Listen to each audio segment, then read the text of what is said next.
अतीक अशरफ के आतंक और गुनाहों का कल होगा हिसाब। सियासी सह के दम पर बनाया आतंक का साम्राज्य। आखिर क्या है वो मामला, कितनी हो सकती है सजा। यूपी में एक बार फिर से अपराध कथाओं को लेकर सरगर्मियां तेज हैं। यूपी की योगी सरकार ने डॉन और माफियाओं पर शिकंजा कसने के लिए अभियान छेड़ दिया है। हाल ही में उमेश पाल की हत्या के बाद उत्तर प्रदेश के माफिया अतीक अहमद खबरों में बना हुआ है। एक दौर था जब प्रयागराज का नाम इलाहाबाद हुआ करता था। ये बात 80 के दशक की है, जब इलाहाबाद में माहौल तेजी से बदल रहा था। इन सबके बीच चकिया मोहल्ले का तांगे वाले का लड़का अचानक सुर्खियों में आ गया। आपको बता दें कि मात्र 17 साल की उम्र में फिरोज तांगे वाले के लड़के अतीक की जुर्म की दुनिया में एंट्री हुई। तब अतीक पर हत्या का आरोप लगा था। इसके बाद अतीक के डर और आतंक इलाके में फैलने लगा। डर की आड़ में अतीक अहमद का रंगदारी का धंधा बड़ी तेजी से चल निकला। अतीक के गुनाहों की सूची भी लंबी है, तो सियासत में उसकी उपलब्धियां भी कम नहीं है। वो विधायक और सांसद रहने के साथ ही यूपी में आतंक का दूसरा नाम भी है।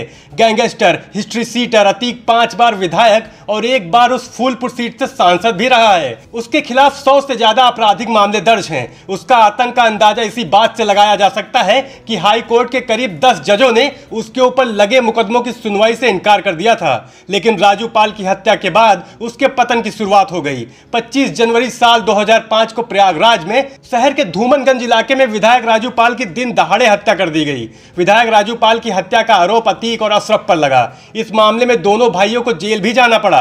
इस घटना के बाद भी अतीक ने लोकसभा और विधानसभा के कई चुनाव लड़े, लेकिन हर एक चुनाव में नाकामी ही उसके हिस्से आई। दरअसल सांसद बनने के बाद अतीक को विधानसभा की सदस्यता छोड़नी पड़ी। अतीक ने अपने इस्तीफे से खाली हुई सीट पर अपने छोटे भाई खालिद अजीम उर्फ अशरफ को सपा का टिकट दिलवा दिया। अशरफ के मुकाबले बीएसपी ने क्रिमिनल राजू पाल को टिकट दिया। 2 बाहुबलियों की लड़ाई में अशरफ चुनाव हार गया और राजू पाल विधायक चुन लिया गया। विधायक बनते ही राजू पाल पर कई बार जानलेवा हमले हुए। 25 जनवरी 2005 को शहर के धूमनगंज इलाके में विधायक राजू पाल की दिन दहाड़े हत्या कर दी गई।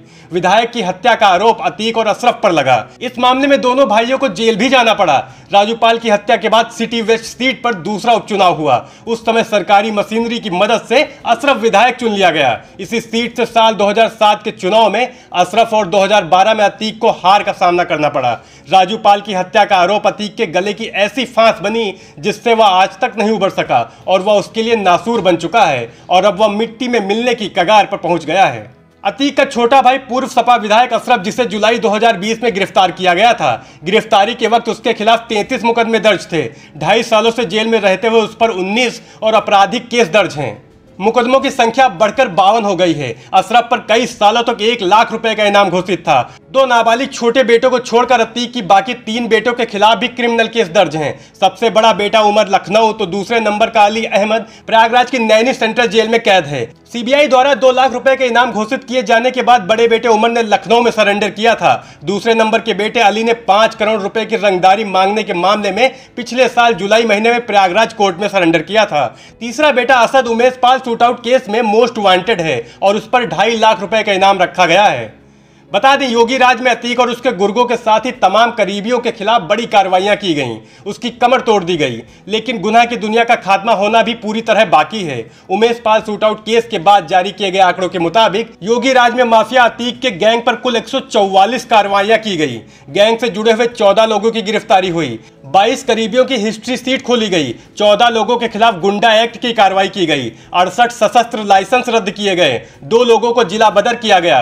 गैंगस्टर एक्ट के तहत 415 करोड़ की संपत्ति जब्त की गई है। 751 करोड़ रुपए की अवैध संपत्तियों का ध्वस्तीकरण किया गया। इसके अलावा ठेके, टेंडर और दूसरे अवैध कामों पर 1200 करोड़ रुपए से ज्यादा की चोट की गई।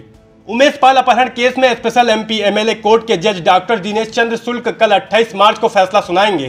कोर्ट ने सुनवाई पूरी होने के बाद 17 मार्च को फैसला सुरक्षित रख लिया था। बता दें, अतीक अहमद और उसके भाई अशरफ को जिस केस में पेशी के लिए लाया गया है वो 17 साल पुराना है। यह केस है राजू पाल की हत्या के गवाह उमेश पाल के अपहरण का। कहा जा रहा है कि इस केस में जो धाराएं लगी हैं उनके तहत अतीक और अशरफ को सबसे बड़ी सजा यानी फांसी या उम्र कैद भी हो सकती है।